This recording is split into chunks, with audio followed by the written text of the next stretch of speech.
Bu kənd 3 dəfə yandırılıbdır. Belə baxılır 10 yerdə sudan keçmək, 10 yerdə. Hətta bunu bizə almaq istədilər. Tarixi dəqiqləşdirmək üçün mənbəyimiz bu qalıb.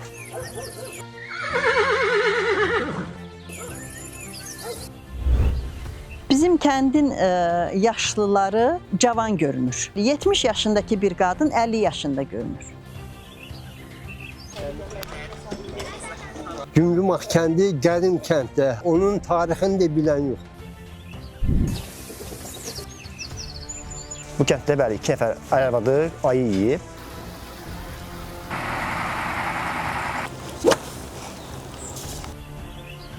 Bizdə qadınlar gözəl qalır, kişiləri, qadınları gözəl saxlayır, ona görə də gözəl də qalırlar.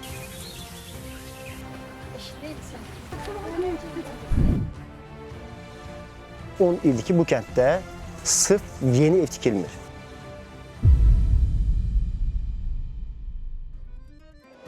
Bu dəfəki yolumuz Zakatalanın Cümcümaq kəndinədir və biz kəndə getmək üçün bu avtobusdan istifadə edəcəyik. Bizi isə maraqlı 2 saat yarımlıq yol gözləyir. Cümcümaq, Zakatalanın dağlar qoynunda yerləşən ən ucqar kəndlərindən biri. Dəniz səviyyəsindən 1800-2100 metr yüksəklikdə yerləşən və rayon mərkəzindən 40 kilometr uzaqlıqdakı bu kəndə getmək heç də asan deyil. Bu səfərimizdə də bizi sınaqlı yol gözləyir. Enişli yoxuşlu dağ yollarını və bolsulu çayları keçmək üçün kənd sakinlərinin də istifadə etdiyi yolsuzluq avtomobili ilə yola düşürük. Hər döngədə bir qədər də çətinləşən yolun fonunda isə bizi əsrarəngiz təbiət müşayiət edir. Cümcümaq avtobusundan həmçinin qonşu Sabunçu kəndinin sakinləri də istifadə edirlər. Zərfə xanım, tez-tez düşürsünüz aşağıya avtobusdan istifadə edərək. Hə, bəli, biz tez-tez düşürük. Öz bazarlığımızı eləyib 1 saat başına elə bil qaydırıq. Səhər düşürük saat 9-dan. Elə bil ki, axşam saat 3-ün yarıda qaydırıq da 4-də, 4-ün yarıya bura çatırıq. Bəs hava yağışlı olanda, soyuq olanda, qışda necə hərəkət edirsiniz? Qışda da eyni qaydadır. Yəni çay çox olmasa hərəkətimiz normal. Belə bu qaydada davam eləyir. Bəs qorxmursunuz bu çayları keçəndə, narahat olmur sizin üçün? Qorxuruq. Daha az-az vərdiş olmuşuq belə qorxsaq da. Öyrəşmisiniz artıq. Bu dünya sirli dünya, sirləri dürlü dünya. Bu dünya sirli dünya, sirləri dürlü dünya. Gəlmişik yaşa gedəyik, gəlmişik yaşa gedəyik. Hərəmiz bilir dünya, hərəmiz bilir dünya. Sözün əsl mənasında dərələr aşıb, çaylar keçib, nəhayət ki, Cümcümaq kəndinə gəlib çatdıq. Onu da qeyd edeyim ki, Cümcümaq avtobusu çərşənbə axşamı istisna olmaqla hər gün fəaliyyət göstərir. Səhər saat 8-in yarısı yola düşən avtobus axşam saat 6-da yenidən kəndə qayıdır. Uzun və çətin yolun ardından isə bizi tam fərqli bir mənzərə qarşılayır. Şəhərin səs-küyünü dağların sakitliyi əvəzləyir.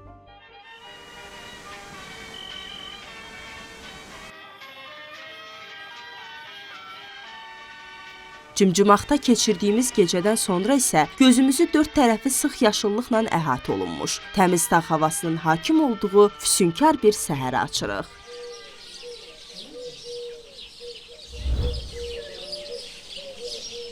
Cümcümaq kəndində səhər açılıb və sərin bir yay günündə kənd belə görünür.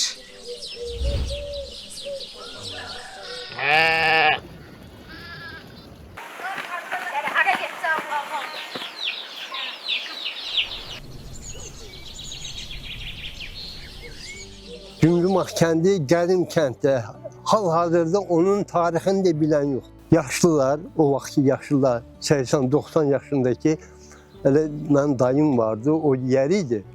Bu kənd 3 dəfə yandırılıbdır. Deməli, özünün babası, atası, özünə danışanları bizə çatdırıb. Yandırılıbdır, dağıdıblar, tavan ediblər, bax ki, 3 dəfə yox olub bu kənd. Yenə sonradan bir-bir yığıla-yığıla kənd olub, gün adını qoyublar Cümcümaq kəndi. Cümcümaqın təbiəti olduqca gözəldir. Həqiqətən mən özüm, şəxsən özüm, belə məni desə ki, filan yerdə sənə 5 mərtəbəli ev verirəm. Vallahi mən gedə bilmərəm. Getmərəm də. O yaşım o yaş deyir ki, mən gedim oraya. İkinci bu vətəndir. Amma vətəni sevirəm mən. Bu təbiəti sevirəm. Olduqca çox. Kənddə 70-ə yaxın ev var. Səhər saat 5-də dururuq, uşaqları məktəbə yola salırıq. Təsərrüfat işlərlə, toyuqla, cücəylə, həyətdəki ev aqarod işlərimizlə. Əsas burada lobyadır, kartofdur, belə qarğıdalıdır. Belə hər şeydə nəyimiz varsa onu satırıq biz Neyləyən vaxtında. Çünki burada təsərrüfatımızdan dolanırıq. 40 ildir mən burada gəlinəm. Şəhərdən gəlmişəm özdə. Demək olar əksəriyyəti qohumdur burada bir-birinə. Avtobus həftədə bir dəfə işləyirdi. İşığımız yox idi, lampa işığında olurduq. Ondan sonra suyu belimizdə səhənglə daşıyırdıq. Otu belimizdə daşıyırdıq. Elə bir kəndə düşdüm, yəni düşməyimə peşman olmadım. Çünki buranın cəmaatı da yaxşıdır, hörmətçildirlər, belə, necə deyim, özümü yad hesab eləməmişəm burada.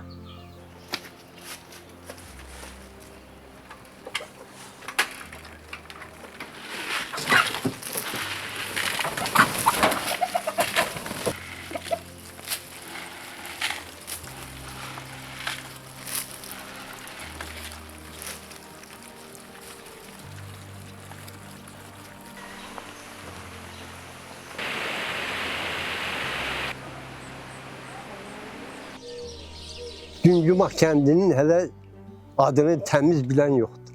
Onu çox soruşurlar. Hələ onu təmiz açıqlayan yoxdur. Bilənlər də deyir ki, güya sürüşkən kənddir, sürüşkən. Vaxtilə uçub yuxarısı, dağ uçub. Ondan sonra yaranan kənddir. Bizdən yuxarıya əvvəlləri, bundan 40 il əvvəl, hələ bəlkə də çox kənd var idi. Kəndin üstündə uçurum olduğu üçün məcburiyyət qarşısında kənd köçürüldü. Hal-hazırda o kəndə heç kim yoxdur. Dağıstanlar sərhəddə, ən yaxın kənd bizik. Təxminən buradan həmin yerə 10-12 kilometrə belə təxminən məsafəsi var. 10 ildir ki, bu kənddə sırf yeni ev tikilmir. Olan evlərdə hətta belə 10 ildən əvvəl və hətta 2 əsrdən yuxarı yaşı olan evlərdir. Bu evin özü, yanında oturduğumuz ev 2 əsrdən yuxarı yaşı bilinəndir. Yəni, ondan yuxarı nə qədər yaşı var, tarixi bilən var, yoxdur. Həm də bələdçiyəm özüm. 2016-cı ildən fəaliyyət göstərirəm. Sırf ölkə daxilindən yox, Dubayın özündən, son illərdə gələnləri yadıma qalanlar deyilmənsə, İsrailin özündən gəldilər, ailə gəlmişdik gəzib görmək üçün. Almaniyadan gələnlər olub, Türkiyədən gələnlər olub bura.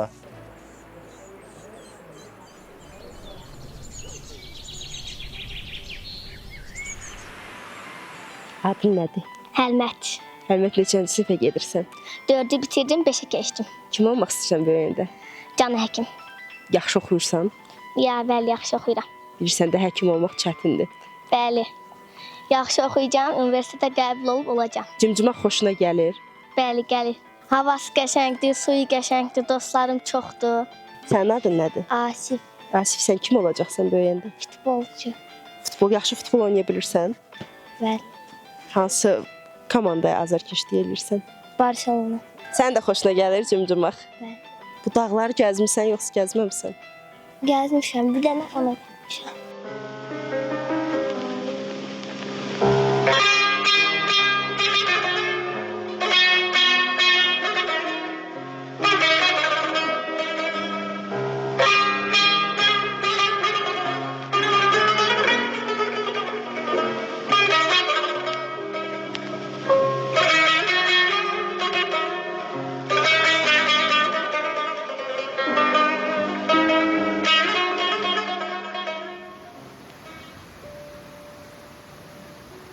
Sən 8-ci ildən bizə burada gəldi, avtobus bu, sarı avtobus gəlibdi. Kəndimizin məktəbimiz var, marketimiz yoxdur marketimiz. Cəmaat gedir, alıb avtobusla gedib gəlirlər. Gözəl tərəfləri təbiətimiz var, sərin sularımız var.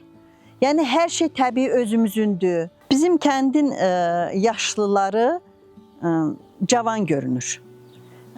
öz yaşını vermir. O qədər təmiz təbiətimiz var ki, yaşlılar yaşlı görünmürlər. 70 yaşındakı bir qadın 50 yaşında görünür.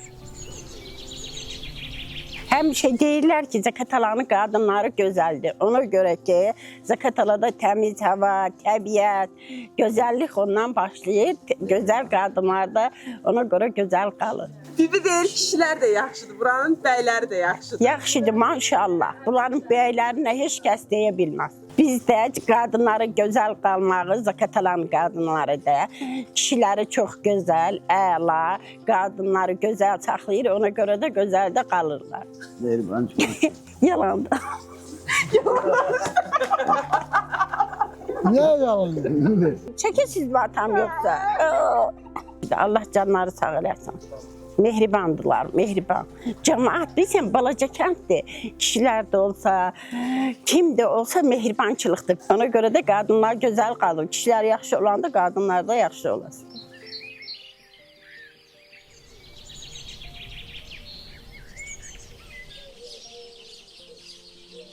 Kənd həyatı çətin bizə belədir. Kəndin içində çətinliyimiz yoxdur. Çünki indi şərait var. Əvvəl düzdür, şəraitimiz yox idi. İndi şəraitimiz var. İndi hər kəs suyu həyətə çəkibdir.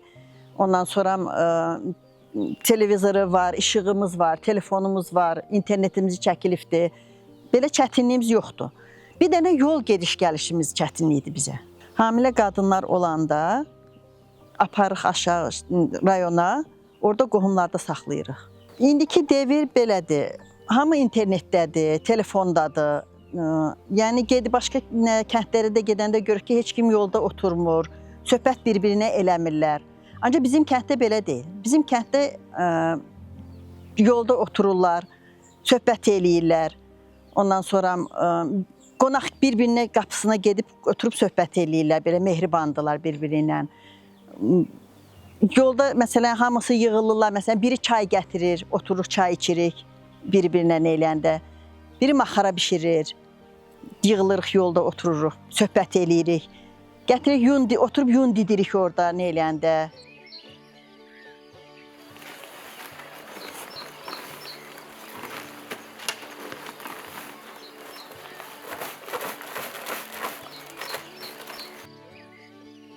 Kənd xanımlarının gündəlik işi çətin olsa da, amma bir o qədər də maraqlıdır. Elədir Fəridə xala? Bəli, bizdə ancaq yunla istifadə olunur, pastellər, sintefondan istifadə eləmirik.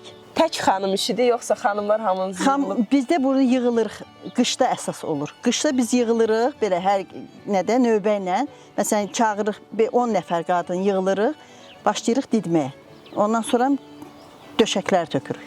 Mənə də öyrətsəz, indi mən də çırpardım, görək necə edirik. Nələndə, bax, mən göstərim sizə, ondan sonra çırpar, bax, belə. Sirkəliyirsiniz, bir də vurursunuz, sirkəliyirsiniz ki, bu açılsın, təmiz. İçindəki bütün nəyə açılsın. Birini də mən edim, görək. Bəli. Bərk vurmaq lazımdır ki, bu açılsın. Mən məncə düz vurmuram, amma yenə də. Görürsünüz necə dənə-dənə dayanır.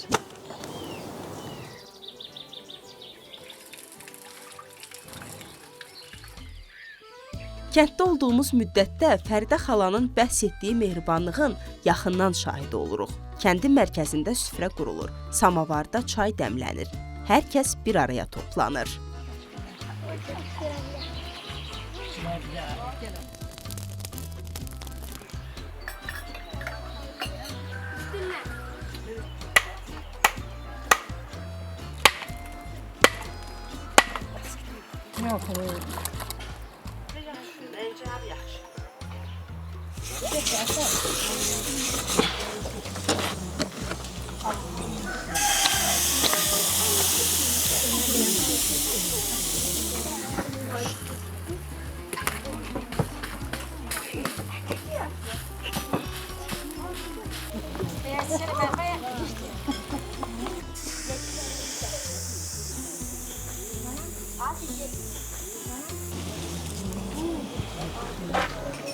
Zaqatalanın məşhur yeməklərindən olan maxara.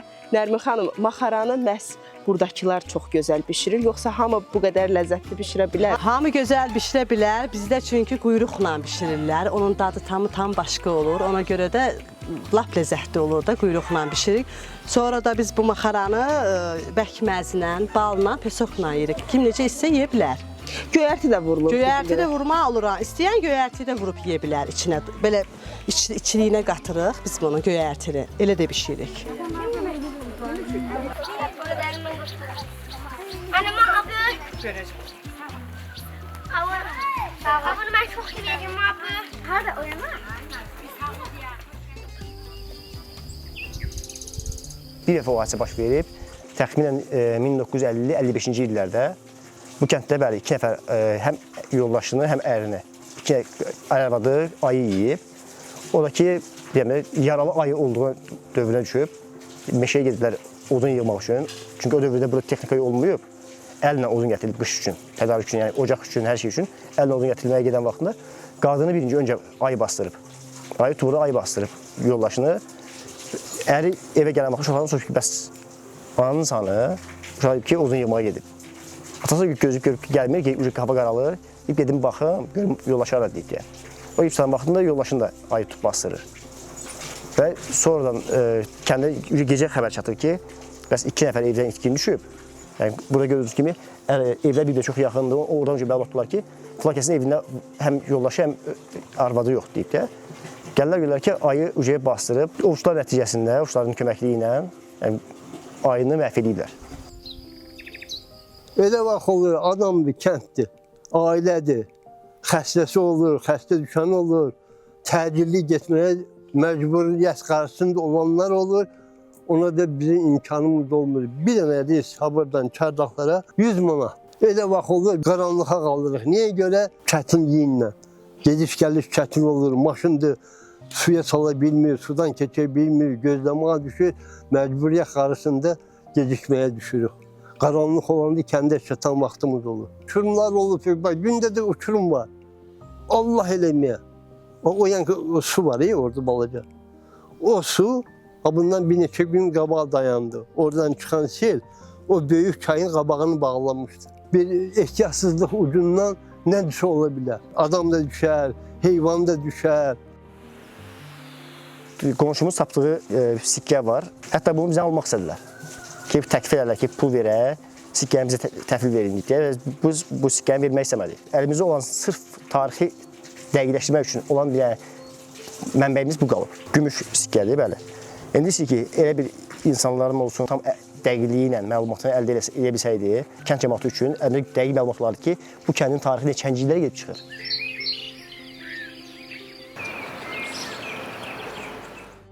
Çəkilişimizi yekunlaşdırıb kənddən ayrılmağa hazırlaşarkən, sanki təbiət bizi bir qədər də burada saxlamaq istəyir. Gecədən başlayan leysan çayda suyun səviyyəsini artırır, yolları isə keçilməz edir. Kənddən aşağı inən avtobus təhlükəni nəzərə alaraq həmin gün yola çıxmır. Beləcə reportaj üçün gəldiyimiz kənddə bir gündə qalmalı oluruq. Kənd sakinlərinin gündəlik həyatda üzləşdiyi çətinliyi bu dəfə özümüzdə yaşayırıq.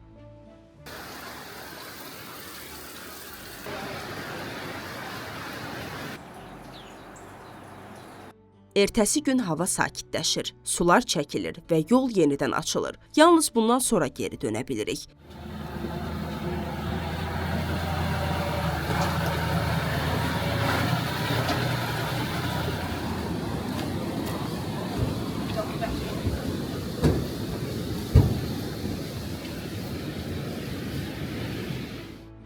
Bu hadisə bir daha göstərir ki, bu kənddə təbiətin valehedici gözəlliyi ilə onun yaratdığı çətin sınaqlar yanaşı addımlayır. Və biz bu kənddən təkcə füsunkar mənzərələrin deyil, hər çətinliyin ardından yenidən boy atan ümidin hekayəsini də özümüzdən aparırıq. Gülçin Cəmil, Bəşir Əli, Mircavid Eminoğlu, Report Az.